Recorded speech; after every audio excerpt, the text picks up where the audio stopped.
Tunggu dulu Pak Kapolres. Tunggu. Tenang. Kita bikin MOU dulu. Kesepakatan dulu.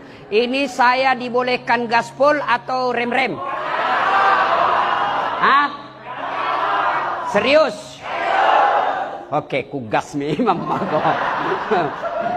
Makanya saya sangat hormat kalau ada komandan polisi yang undang saya ceramah. Pasti dia mau membuka diri itu. Tidak semua juga polisi mau dikritik Pak. Tapi Kapolres kita dia undang Dasat Latif padahal sudah tahu Dasat ini suka gaspol. Maka kita gaspol hari ini. Pak, kalau polisi lalu lintas nakalnya paling 100.000. Reskrim? Apa salahku?